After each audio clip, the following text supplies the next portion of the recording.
Olá, povo de Deus, povo da paz, tudo bom com vocês?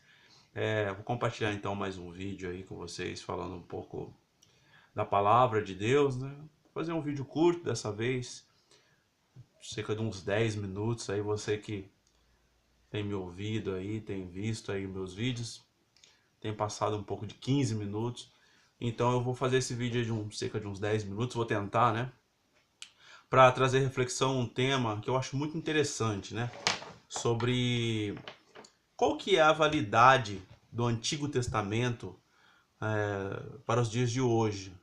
Qual é a validade dos escritos do Antigo Testamento dentro da perspectiva do Evangelho e dentro da perspectiva de Jesus? A gente às vezes fala, a lei ela já foi abolida, a lei ela não se utiliza mais, ela já prescreveu, né? Mas aí eu te pergunto, prescreveu em que sentido? No sentido de salvação? Ou no sentido de princípios do reino de Deus? No sentido dos princípios da santificação, por exemplo, da mordomia cristã, por exemplo, da mordomia que Deus dispensou naquela primeira dispensação, que nós chamamos de dispensação judaica, e agora na dispensação da graça, que é a dispensação gentílica. Nós vamos então pensar um pouco e falar sobre isso, né? Jesus ele escreve, na verdade escreve não, porque ele não escreveu nada, né? Ele pronuncia algumas palavras e o evangelista Mateus escreve, Mateus sim escreve, não Jesus.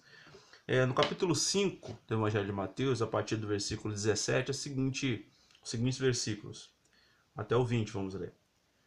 Não penseis que vim revogar a lei ou os profetas. Não vim para revogar, vim para cumprir.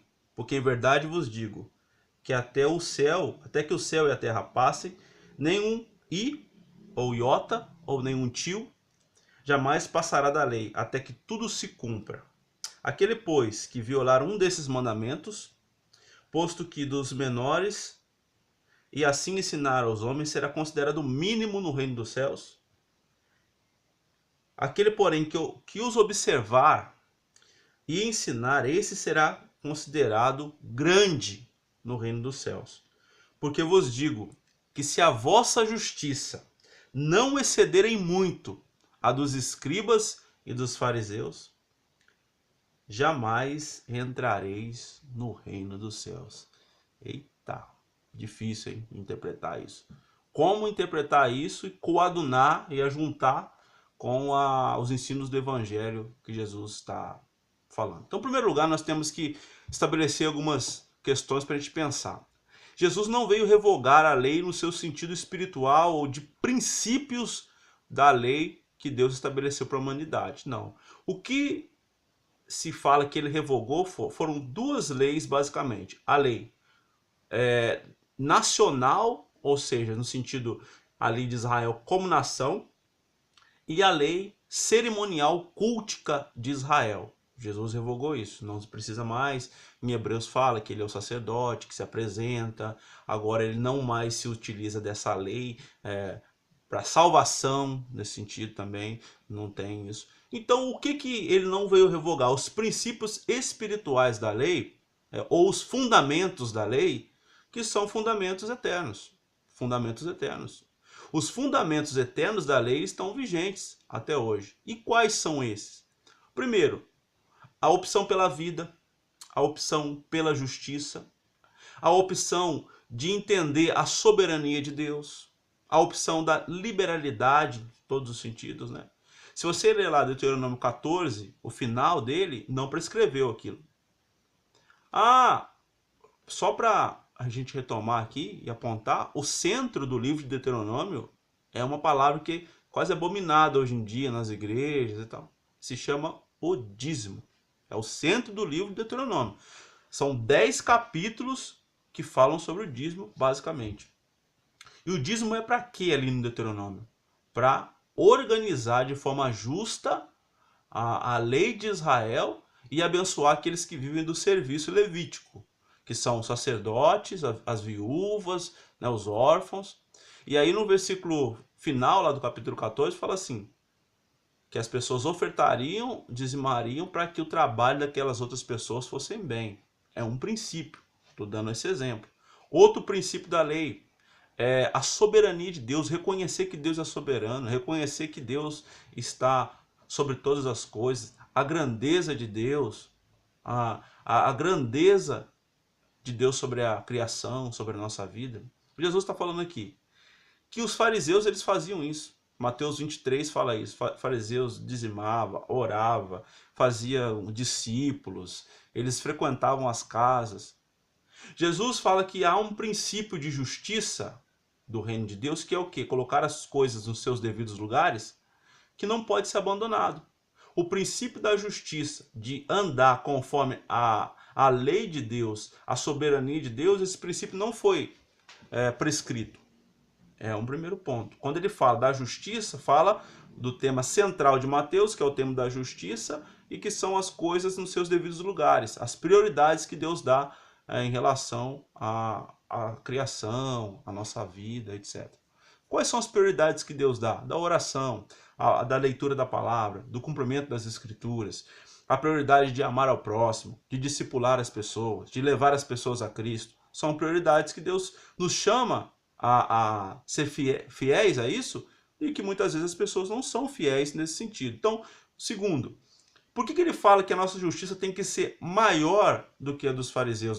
Excederem muito, por conta do que está no subjetivo, né? O que está na mente, o que está por trás da justiça dos fariseus? Uma autojustificação através das obras. E Jesus fala que não será assim conosco, porque nós não buscamos uma autojustificação, mas sim buscamos fazer as obras, como ele fala em João, para que Deus seja glorificado através disso. Então, as nossas obras, Efésios capítulo 2, Paulo fala, elas são preparadas de antemão para que a gente ande, para que nós andemos nelas e sinalizemos a graça de Deus e a soberania de Deus. Você não faz para, você faz porque você já foi alcançado. Isso é central e temos que ter aqui.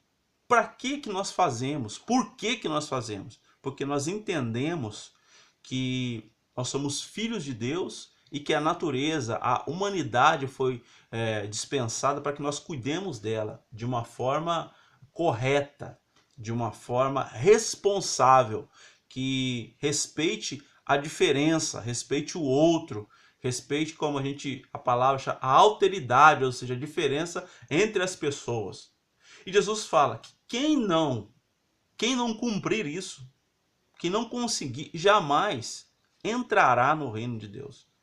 O entrar aqui no reino de Deus não tem a ver com a salvação, em certo sentido. Tem a ver com a palavra, ela é traduzida por participação. Enquanto você viver aqui, você não vai participar daquilo que Deus tem. Talvez não vai participar na eternidade por conta que você não entendeu os princípios aqui. Tem muita gente que fala, não, porque a salvação daqui e dali. Se não for salvo aqui, se não participar aqui, dificilmente participará no mundo vindouro.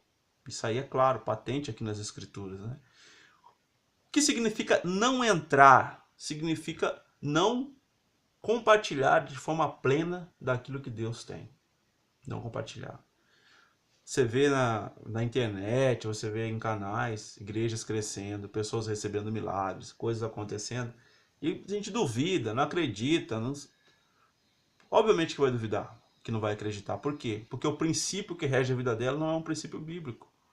Porque essas pessoas que têm recebido parte das coisas que estão nas Escrituras, que são apontadas por Deus que iria acontecer, seguem um princípio universal do reino de Deus que já estava no Antigo Testamento e volta no Novo. Quando se fala que você não vai entrar no reino de Deus, na verdade, significa que você não vai conseguir participar na plenitude daquilo que Deus tem para você, por conta de que você não entendeu aquilo que está nas Escrituras e que você deveria fazer e não faz. E que alguns falam, não, caducou, prescreveu. Não é isso. Como eu disse, a lei nacional prescreveu e a lei cultica, ritual, que prescreveu. Então, fica essa reflexão essa dica. Então, que Deus nos abençoe.